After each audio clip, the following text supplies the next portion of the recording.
menangkap atau mengapakan Egy dan kawan-kawan. Ya, satu poin mungkin benar ya, ketika memancing dalam tanda kutip Jokowi bisa langsung melaporkan pencemaran nama baik dan fitnah atau apapun. Dia bilang saya difitnah sefitnah-fitnahnya, saya dihina sehina-hinanya, direndahkan serendah-rendahnya. Tapi yang menjadi persoalan adalah pasal yang digunakan itu secara sengaja menyasar orang untuk ditangkap dan ditahan. Kan kalau kita bicara mengenai penghinaan, bicara tentang pencemaran nama baik itu sudah diwadahi dengan pasal 310 KUHP, 311 dan 27A Undang-Undang ITE yang ancaman hukumannya kurang dari 4 tahun. Artinya, ya sobat RH sekalian, ada berita terbaru ya, bisa dibilang breaking news. Hasan Nasbi ternyata tidak jadi mundur ya kan. Jadi apakah penonton kecewa? Apa yang ada di balik itu semua? Apakah ini deal jangka panjang Prabowo Jokowi agar Prabowo tidak menyingkirkan orang Jokowi yang sudah dititipkan sebelum dilantiknya Prabowo Subianto, atau bagaimana? Jadi memang menarik saudara sekalian. Saya tidak mau berkomentar dulu sebelum nanya orang satu ini, yaitu Syahganda Nainggolan. Coba kita oke. Halo, assalamualaikum. Assalamualaikum warahmatullahi wabarakatuh. Oh, luar biasa, Bang Syahganda ya. Rasanya tidak ada narasumber selain Anda yang bisa menjelaskan fenomena Prabowo.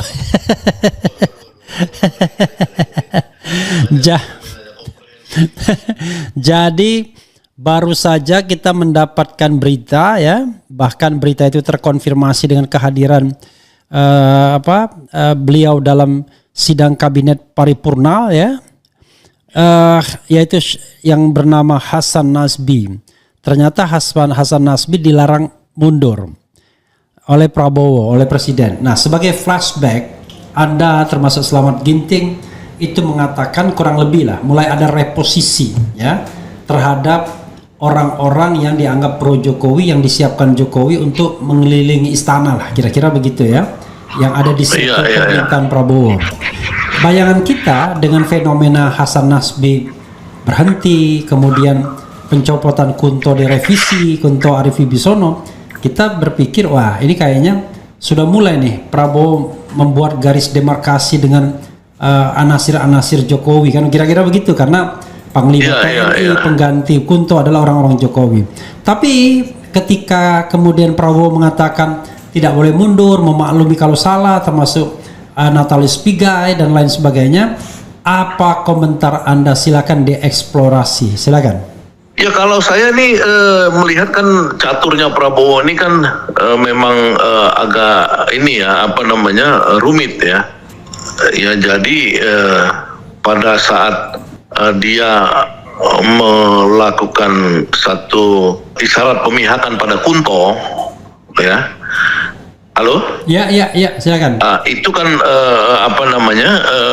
ya mungkin dia pertukarannya ya sedikit ya dia kasih juga si Hasan Nasbi untuk tetap ada di dalam lingkungan istana kan.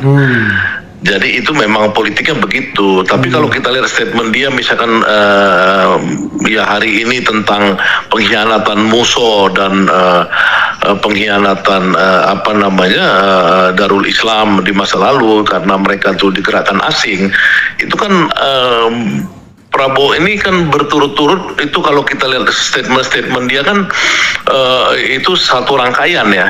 Jadi ketika Kunto itu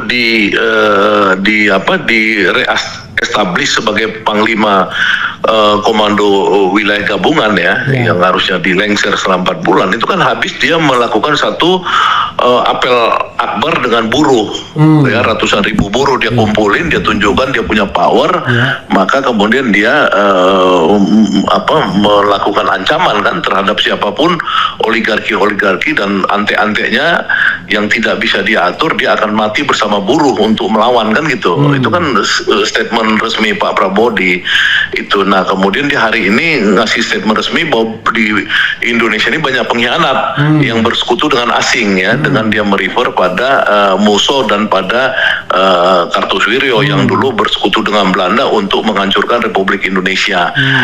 Nah, Musso kan dikenal sebagai pendiri Partai Komunis Indonesia, ya kan? Nah, kita nggak tahu addressnya itu kepada siapa sekarang ini yang mau melawan Prabowo dengan menggunakan kekuatan asing. Ya, kita kan sekarang ini melihat konstelasinya ini kan pasti Prabowo mengetahui adanya gerakan-gerakan asing di Indonesia, ya, untuk mengacaukan Indonesia, baik menunggangi isu tarif wars maupun menunggangi isu-isu pertentangan-pertentangan yang ada di Indonesia, ya, seperti misalkan sekarang purnawiran militer ini kan kelihatan sedang dalam pertentangan yang terus-menerus tidak berhenti, ya kan. Ada yang meminta pemajulan Gibran, ya, minta kembali ke Undang-Undang Dasar 45 dan lain-lain yang 8 poin itu.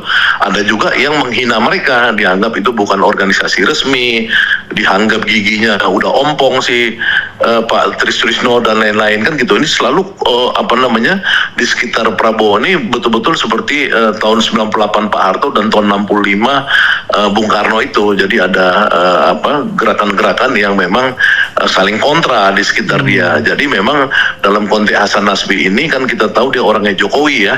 Jadi nggak gampang juga buat Prabowo untuk melengsarkan orang-orang Jokowi yang sekarang itu juga banyak mengelilingi istana dan Prabowo. Saya pikir itu situasi rumit caturnya sekarang, Pak Repli. Oke.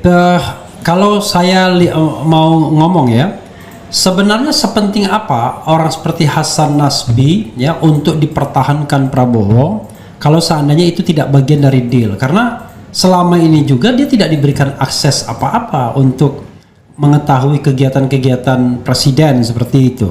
Iya, makanya kalau dibandingkan mempertahankan Kunto dibanding dengan Hasan Nasbi, ya tentu lebih valuable buat Pak Prabowo itu kan bagaimana Kunto bisa dia pertahankan, karena dia kan dari awal sudah menunjukkan bahwa dia punya kedekatan personal dengan Pak Trisno. Ya, jadi kalau merefer pada beberapa hampir setahun lalu atau berapa waktu lalu itu di sebuah acara Pak Jokowi kan tidak mau salaman dengan Pak Trisno, ya kan. Nah, kemudian Prabowo datang memberikan hormat kepada Pak Trisno. Jadi itu kan memang sudah menunjukkan bahwa Pak Prabowo ini memang merasa bersekutu dengan Pak Tri, ya kan. Nah, makanya dia harus mempertahankan sekutunya yang namanya Kunto itu kan, kira-kira gitu. Nah, itu dia bisa pertahankan itu kan setelah dia melakukan satu konsolidasi power yang namanya salah satunya adalah masa, yang dalam hal ini masa buruh kemarin tanggal 1 Mei kan, masa buruh 1 Mei. Wah, ini jangan-jangan yang namanya Prabowo dan namanya Subianto ini dua-dua di sini yang belum secepat ini saya bisa ganti, dia bilang gitu kan, di panggung itu. Nah, kemudian ya besoknya kemudian tanggal atau satu malam itu kalau nggak salah Pak Kunto di reinstall kembali sebagai Panglima Komando. Nah, artinya Prabowo kan tetap mendapat gain, ya kan. Nah, kalau kemudian kita bandingkan dengan Hasan Nasbi ini kan sudah didelegitimasi sebenarnya oleh Pak Prabowo dengan mengangkat staf khusus juru bicara yang lainnya, yaitu Mensesnek sekarang kan gitu. Jadi juru bicara ini yang melekat pada presiden sekarang. Kalau dulu kan Hasan Nasbi mengaku mewakili istana waktu kasus Bahlil, misalkan dia mengaku mewakili istana, langkah Bahlil benar. Kalau kemana-mana dia menyebarkan laporan PCO yang tentang Gibran terus dihebat-hebatin. Tapi kan sekarang Prabowo sudah memberitahu publik bahwa juru bicara itu yang melekat pada dia adalah Mensesnek Prasetyo kan gitu. Itu kan jadi kalau dia ngasih ini pertukaran kayak orang main catur, sebenarnya ini pertukaran yang lebih menguntungkan pada Pak Prabowo. Jadi bukan sekedar pertanyaan sepenting apa, tapi dia kan memang harus memelihara konstelasi yang rumit yang ada di sekitar kekuasaan dia. Itu saya pikir. Ya, tapi kan makin mengonfirmasi bahwa Prabowo masih ada deal atau bergantung atau katakanlah apapun ya namanya terhadap Jokowi. Dan kalau kita lihat misalnya tentang ijazah palsu gitu ya, kan komentar dia justru tidak menguntungkan civil society kan, yang seolah-olah dia malah ngenyek civil society. Nah, nanti ijazah saya juga dipersoalkan, bukan misalnya dia memberikan sebuah statement yang lebih wise, misalnya pengadilan tempat terhormat, silakan pihak-pihak menyelesaikannya secara baik, secara beradab, tegakkan hukum dan lain sebagainya kan untuk memberikan sinyal. Tapi malah dia ngenyek orang-orang yang mempertanyakan ijazah Pak Jokowi misalnya. Jadi berat ini kawan kelihatannya. Silakan. Ya, kalau menurut saya sih ya statement-statement seperti itu statement-statement yang normatif ya, yang menurut saya sih selama itu dia justru bukan tidak normatif, mempengaruhi. itu ngenyek malah. Maksudnya gini, artinya kan dia tidak mengintervensi hukum, ya kan, untuk misalkan memenjarakan Egy Sujana misalnya seperti itu. Ya kan, nah atau memenjarakan orang-orang yang lainnya yang mempersoalkan. Jadi dia itu memperlihatkan hukum harus tegak, dan makanya kan Jokowi kan tidak sembarangan bisa melakukan satu perlawanan terhadap orang-orang yang mempersoalkan itu. Makanya Jokowi datang sendiri ke Polda Metro Jaya. Itu kan sama ketika SBY dulu dihina oleh seorang ketua PBR Partai Bintang Reformasi, yang kemudian SBY Jalan Ma'arif, kemudian SBY datang ke ke Polda Metro Jaya melaporkan dia tidak melakukan kekerasan terhadap Jalan Ma'arif karena itu SBY sudah komit pada demokrasi kan. Nah ini juga karena Prabowo dia tidak mau ada kekerasan kepada orang-orang yang melakukan pengungkapan ijazah Jokowi, ya itu kan menunjukkan antara ya satu dia kata-kata begitu, tapi sisi lain dia kan tidak ada misalkan mengintervensi aparat hukum untuk menangkap atau mengapakan Egy dan kawan-kawan. Ya, satu poin mungkin benar ya, ketika memancing dalam tanda kutip Jokowi bisa langsung melaporkan pencemaran nama baik dan fitnah atau apapun. Dia bilang saya difitnah sefitnah-fitnahnya, saya dihina sehina-hinanya, direndahkan serendah-rendahnya. Tapi yang menjadi persoalan adalah pasal yang digunakan itu secara sengaja menyasar orang untuk ditangkap dan ditahan. Kan kalau kita bicara mengenai penghinaan, bicara tentang pencemaran nama baik itu sudah diwadahi dengan pasal 310 KUHP, 311 dan 27A Undang-Undang ITE yang ancaman hukumannya kurang dari 4 tahun. Artinya tidak bisa orang ditahan. Tapi tiba-tiba masuk pasal selundupan 32 dan 35 yang di-entertain penegak hukum. Itu menunjukkan bahwa di satu sisi Prabowo ingin proses ini berlangsung secara baik, tapi di sisi lain kalau tidak diberikan sebuah semacam peringatan kepada penegak hukum, dalam hal ini polisi yang terkesan membela Jokowi ya dengan tidak adil, maka kan tidak jalan penegakan hukum yang kita harapkan dalam era pemerintahan Prabowo, dan tinggal tunggu waktu itu orang-orang akan ditangkap dan ditahan kalau seandainya tidak ada yang namanya sebuah alarm ya, maka tragedi Anda itu akan terjadi lagi, orang ditangkap-tangkapi tanpa kesalahan yang jelas. Silakan. Ya, kalau menurut saya sih sampai sekarang nggak ada tanda-tanda ya bahwa Egy dan kawan-kawan itu mau ditangkap ya. Terutama Egy, karena kemarin saya memfasilitasi dia ketemu dengan salah satu kepercayaan presiden, yaitu Bapak Profesor Sukmi Dasko Ahmad. Ya kita nongkrong senang-senang, tenang-tenang, makan-makan 2 kali ya, 1 kali di acara Malari Hariman Siregar ya kan, semuanya video call dengan Bapak Presiden ya kan. Kemudian sebelumnya juga Egy ketemu dengan Profesor Sukmi Dasko Ahmad di daerah Menteng. Jadi sebenarnya antara hukum yang harus berjalan sebagai mestinya itu dengan polisi diinstruksikan itu beda dengan era saya. Kalau zaman saya itu kan waktu ditangkap kena pasal karet Undang-Undang 1946 yang kemudian itu nggak ada lagi cerita kita membela diri, langsung polisi datang tangkap kan gitu di era Jokowi itu. Kalau sekarang kan nggak bisa. Sekarang kan karena bukan maksudnya dia melaporkan kan Jokowinya melaporkan. Kalau dulu kan tidak ada laporan, semua orang main ditangkapin. Saya potong sedikit ya. Yang dilakukan Jokowi itu tidak hanya melakukan delik aduan. Kalau delik aduan itu penghinaan dan pencemaran. Tetapi dia memasukkan pasal yang bukan delik aduan juga, itu pasal 32 dan 35 Undang-Undang ITE, di mana ancaman hukumannya 12 tahun dan 8 tahun. Padahal makanya kan itu bukan kalau si delik Egy aduan dan kawan-kawan melakukan pelaporan Jokowi membuat kegaduhan kan bisa juga. Kenapa? Kalau Egy Sujana dan kawan-kawan melaporkan Jokowi ke Bareskrim juga kan boleh dong sekarang. Karena itu Jokowi sudah dianggap dilakukan, ini merusak demokrasi. Saya belum tahu udah dilakukan ya. dilakukan dalam hal ijazah apa palsu ya, penggunaan dokumen Bukan, tapi palsu. kalau Jokowi merusak demokrasi karena dia dikritik nggak bisa, ya bisa dilaporkan kembali kan ke Baris Krim kan. Iya dong. Melapor kan harus ada dasarnya, Melapor. harus ada pasalnya ya. Iya kan, si Karena- Egy kan jago pasal tuh, jago buat Oke, pasal tuh Egy tapi kalau Sujana. kita bicara tentang kegaduhan, putusan MK sudah mengatakan kegaduhan itu sifatnya harus fisik, bukan Ya maksud saya sifatnya. gini, Ya. kalau saya nggak berkeyakinan bahwa polisi rejim sekarang ini adalah polisi yang seperti era Jokowi. Oke, Kalau nanti- sekarang tuh istilahnya udah tanam pohon, Oke. ya kan, sama Rocky Gerung, ya kan, cinta lingkungan apa, mereka juga saya lihat kan nggak sembarangan. Nah maksudnya ini kita lihat aja. Tapi Oke, kembali nanti- kepada Bang. Prabowo tadi, Ya. kembali kepada Prabowo, Oke, silakan. saya pikir Prabowo itu tidak mungkin dia itu baru bersekutu dengan rakyat yang namanya kekuatan buruh, jutaan buruh itu tiba-tiba dia benci sama aktivis, nggak mungkin lah. Iya, itu ada dua hal ya. Kita akan lihat nanti secara post factum apakah nanti Roy Suryo, Dr. Tipa dan Rismon akan ditangkap dan ditahan atau tidak.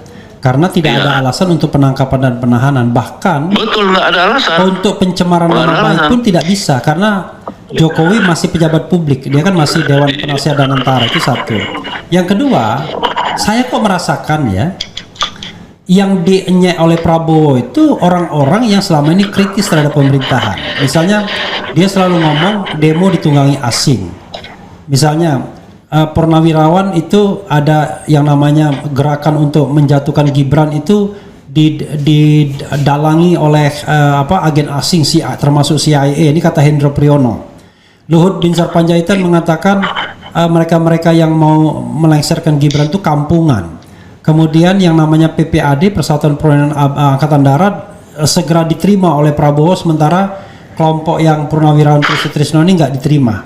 Jadi ada kesan ya, termasuk juga kemudian ketika dia menanggapi soal ijazah nih, ada kesan Prabowo jauh lebih alergi terhadap kelompok-kelompok kritis. Nah, Ya. kalau saya yang menganalisis itu kan yang paling tinggi di situ dalam hierarki yang perlu kita bahas itu kan soal Kunto dan Trisno. Ya kan kita meyakini bahwa ada satu gerakan untuk mencopot Kunto karena ada gerakan Pak Tri yang minta Gibran dicopot, kan kira-kira gitu. Ya kan, itu kan dari semua hierarki pembicaraan kita kan paling tinggi. Nah ternyata kan Kunto itu kan balik lagi ke situ jabatannya. Iya, kalau saya lihat misalnya ya, kalau soal Kunto ini kan ada yang namanya personal relationship lah, ya kan, ada sejarah Trisno dengan Pak Harto dengan Prabowo dan lain sebagainya. Dan tidak mungkin juga dia melukai Trisno yang merupakan katakanlah orang paling senior sekarang. Tetapi circumstance dia kan tidak begitu. Circumstance Prabowo itu malah ngenyek Purnawirawan itu kan. Luhut. Ya kan circumstance ini kan memang disitulah memang yang saya lihat ini kan sekarang apakah kan begini, dulu itu Pak Prabowo saya lihat ini kan transisi itu kan pemikiran dan policy, kebijakan. Ya, kebijakan dia itu berubah dari yang tadinya banyak ilegal mining, ilegal kebun sawit, ilegal ini semua diambil sama negara. Ya kan, itu kan kebukti itu diambil negara, dikasih sekarang dibawa Pak Satgas Pak Sapri Samsudin segala, pagar laut apa segala, kan dia melakukan itu. Bahwa ada perlawanan ini kan sama di mana-mana kekuasaan itu pasti ada yang orang-orang di sekitarnya itu menikmati keuntungan, yang itu berusaha untuk membuat Prabowo ini matanya tertutup. Nah, kalau kebijakan itu sudah dilakukan kan tinggal personil. Nah, bagaimana personil ini dia tuntaskan? Misalkan orang memang menuntut dalam 6 bulan ini, Purnawirawan Jenderal itu juga menuntut dalam 6 bulan ini ada dong, Pak, ini resapel kabinet, ada dong ini, ada dong itu. Nah, itu kita lihat dong. Ini kan masih belum tahu kita. Ya, setelah 6 bulan ini Bang, masih ada. Hasan Nasbi yang jelas-jelas begini aja nggak bisa dia selesaikan. Sorry. Ya, makanya kita lihat kan, ini kan maksudnya Hasan Nasbi itu kan bukan kabinet kan, dia kan cuma PCO yang udah diturunkan pangkatnya, bukan jubir lagi, ya kan. Nah tapi kita lihat aja nih Pak Prabowo ini punya langkah apa. Kalau saya sih berharap dalam 1 bulan ini kita lihat ada perubahan nggak gitu. Kalau menurut Mungkin itu Anda kalau saya. akan ada perubahan nggak dalam 1 bulan ini? Dan apa indikator perubahan itu?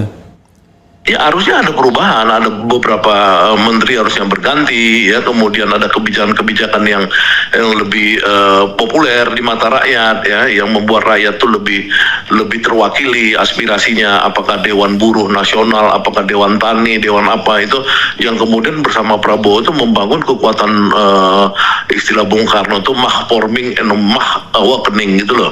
Jadi bisa aja dalam waktu cepat nih Bung Karno itu ya Pak Prabowo itu mengambil langkah seperti Bung Karno, mencari sekutu baru untuk menguasai permainan.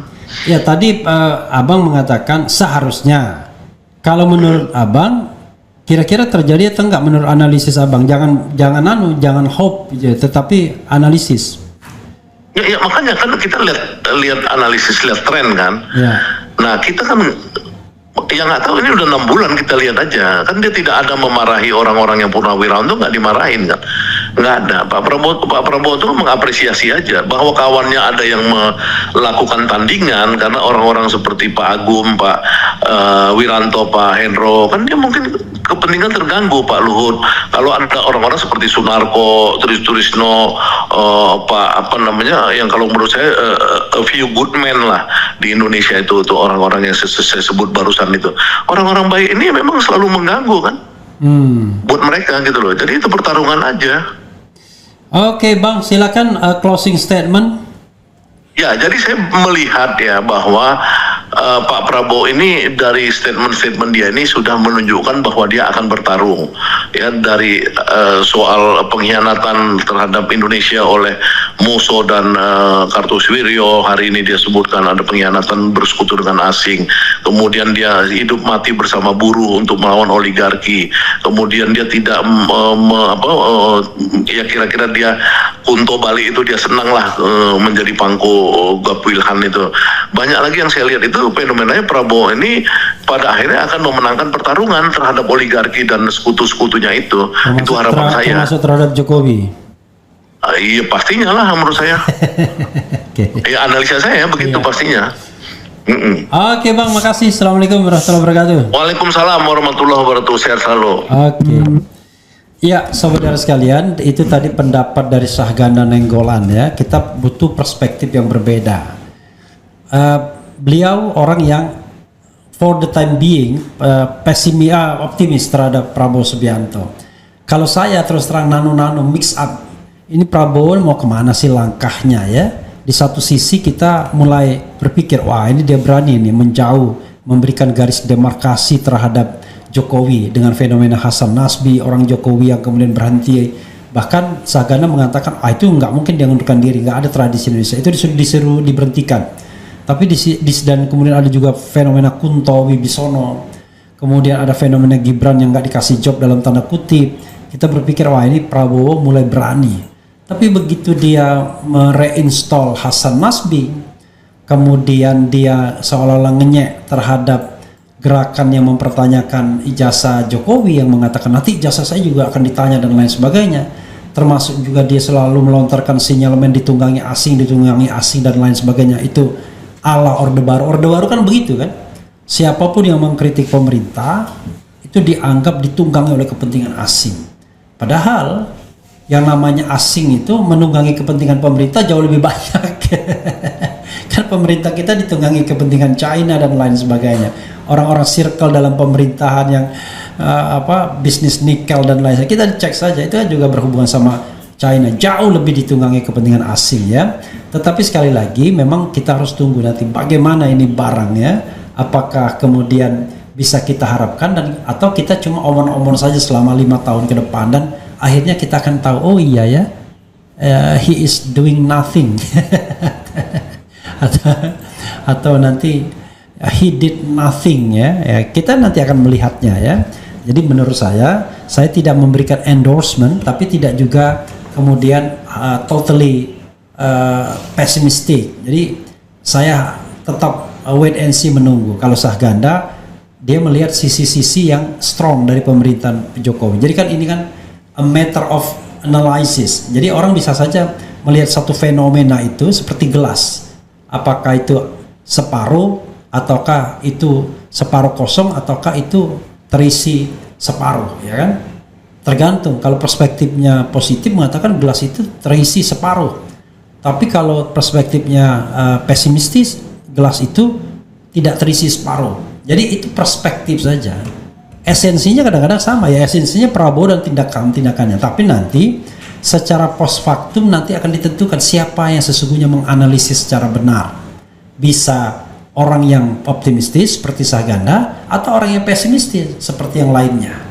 Said Didu misalnya dan lain sebagainya. Oke saudara sekalian, itu saja ya. Nanti kita akan tanya ahli lainnya ya barangkali, biar kita fair untuk melihat bagaimana kok Hasan Nasbi akhirnya gagal dimundurkan. Wassalam.